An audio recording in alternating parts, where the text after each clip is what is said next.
Normal University and Andy Mock, Senior Research Fellow at the Center for China and Globalization.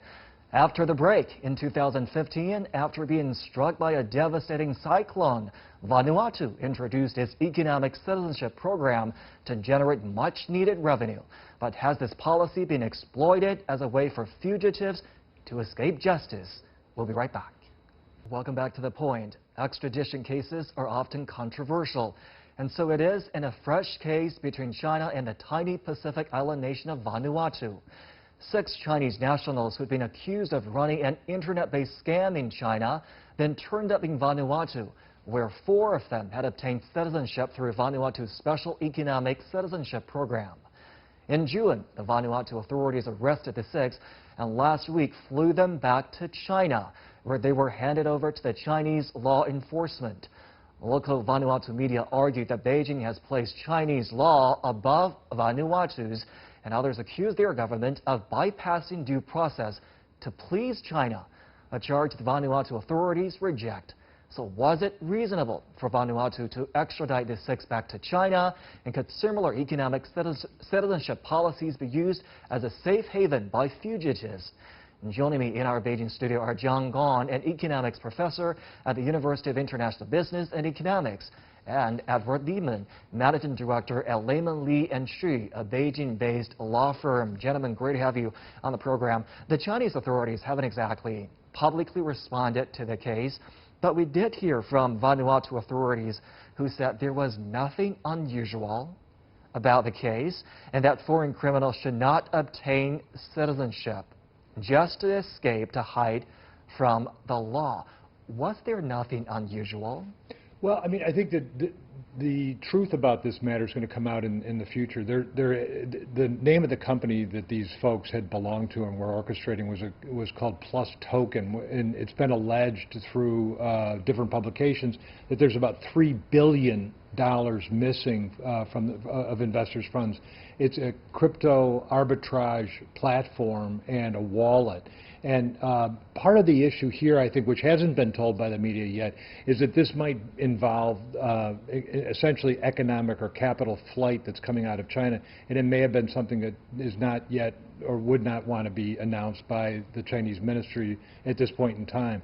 One also has to look at the bilateral agreements between Vanuatu, which is an archipelago made up of 85 different islands, 62 of which are inhabited, and they only have a police force of about 547 persons. So we're not, it's a nation, independent nation, of course, but it's also a different kind of nation than the United States or than China. And again, I think this capital flight issue is something that is perhaps a reason why the Ministry of Foreign Affairs has not come out with any statement with regards to that. Professor Gong, what's your reaction to the case? Because we understand the orders were given by the Vanuatu authorities to arrest and detain these fugitives. The actual arrest was carried out by Vanuatu's law enforcement. Chinese police were involved by helping them identify the fugitives. Your take on the operation or cooperation, if you will? That's right. We have to keep in mind this case is not about Chinese police force arresting Vanuatu citizens. It's not about that. These people are arrested before actually their naturalization has been revoked. So usually in any country where you get naturalized as a citizen, you have to file an application, and you have to also review that you have to disclose whether you are being a criminal or not, being engaged in criminal activities or not. Clearly, these people didn't tell anything about that. Second, in the application, if you have any misrepresentation of information or try to mislead the authority about this application, automatically you can be, the citizenship can be revoked. So I think I think the statement from the Vanuatu government clearly states that these people's citizenship are being revoked already. So they're back to their immigration status. They are back to the citizenship status of being Chinese citizens in Vanuatu, and of course they can be kicked out of the country and be extradited to China. So I think from a legal perspective, I don't see anything wrong with that. I mean, the acquisition of there's no due process or this is a violation of Vanuatu law. I don't buy it. I think it's an action speaks for itself. The Vanuatu government has already done it. So I think from a due process perspective, I think it's an impeccable case here. But the revoking of the passport here is actually one of the contention points, because I want to get both your attention on this quote from the Internal Affairs Minister, who said, to those foreigners who have obtained Vanuatu passports through the citizenship program, you must understand that the government can revoke your passports at any time if you are caught in illegal acts. He explained that the 6 were not charged with any crime in his country. They will not face a Vanuatu court for that matter, but there was no mention of whether they had received any legal counsel. What happened here? Is that because their citizenship, their passports were revoked before the process? Okay, well, there's a lot to unpack here, and the devil's in the details with all these types of things. And as a lawyer, like I said, a lot of this stuff is too early to tell. Number one, I mean, in agreeing with John Gong here, if someone makes an application for a naturalization and then they misrepresent themselves in that, their citizenship could be revoked. We've had cases, hyperbolic cases, which I'll explain in the United States, for example, where people have been naturalized, German citizens have been naturalized as U.S. citizens. Turned out that they were prison guards in concentration camps. They did not disclose that. So after 60 some odd years of living in the United States, it was disclosed. Their citizenship was revoked. So this is 300 cases of revocation every year in the United States. Right. So many cases. Yeah. Like this. And that would be so lying on it. Remember that all 6 of these persons did not all have Vanuatu citizenship. 4 of them did. Yep. Okay, 4 of them did. And also want to add a note that the revocation is not based on their committing a crime right now. They can be revoked based on the fact that they have been criminals in the past. So they don't have to be really convicted in Vanuatu to be actually revoked for the citizenship. Right. Well, that would be right if they were criminals or they didn't disclose something on the application form. Remember that. Okay, so the application. You don't have to visit Vanuatu in order to get citizenship. And it's unclear right now whether they were criminals that fled there or they were then engaged in crime while they were there, or both. I mean, so it's a lot of this is too early to tell at this point in time. And I think there's this rush to judgment by the Western media, perhaps, that this is an overstepping of bounds. Like I said, I think the Capitol flight might have made it an urgency. But to address this, historically speaking, Vanuatu was actually co-run by French and the United Kingdom, and it was called a condominium. So they have both civil law of France and they have common law of the United Kingdom. And so the idea of what's particularly happened here has to be unpacked. And then there's also a joint and bilateral agreements between China and Vanuatu as well that have to be taken a look at as to whether they were following those rules and regulations.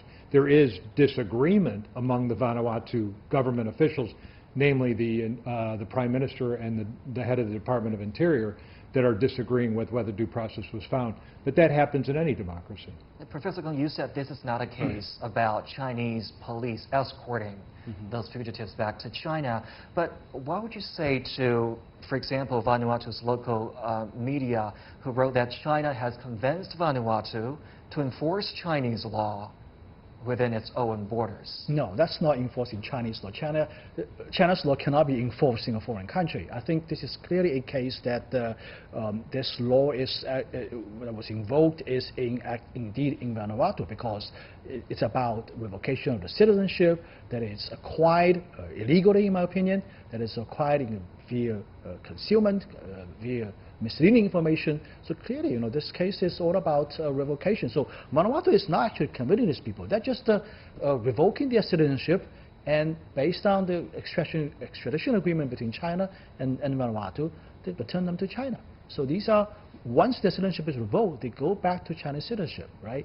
They're going back to the original immigration status, and then there's a ground for extraditing them back to China. So I think its case is very clear here. I want to talk to you both about the backdrop to the story, which is that Chinese investment in Vanuatu and other Pacific islands really is part of China's global footprint in recent years that has put countries, traditional powers in the region on edge, the United States and Australia. Are the interests of island nations like Vanuatu caught up in this competition between China and regional powers? Yeah, well, certainly. I mean, you've got roughly about 300,000 people live in the archipelago. You've got a per capita income of about $2,500 a year. Their GDP is about $900 million a year, and so China owns about $440 million of the debt, or they have a debt of $440 million to China right now. So there is some economic influence. Is this unusual? No. I mean, there was a very famous book written about 20 years ago called Confessions of an Economic Hitman, which talked about the United States and how they would lend money to countries in Africa in order to gain an upper hand with regards to these different governments and have influence on the governments. Clearly, what's happening in Port Vila, which is the capital, there is a new port that is being built, a deep water port, and so there are some concerns about the influence that's now being exerted by China there. Used to be by Australia, used to be by the United Kingdom, used to be by France, and now China is stepping into those shoes. I mean, if we replace the name China with, say, Australia, New Zealand, United States, United Kingdom, France, I don't see the results can be any different. Okay. You know, I mean, it's the same thing. And these people, these are criminals. Any country will not harbor criminals like that. All right, I'm afraid that's all the time we have. Always don't have enough time with those guys. Thank you so much for coming today. And with that, we come to the end of this edition of The Point. I'm Zhong Shi in for Liu Shin today. Thank you so much for your company.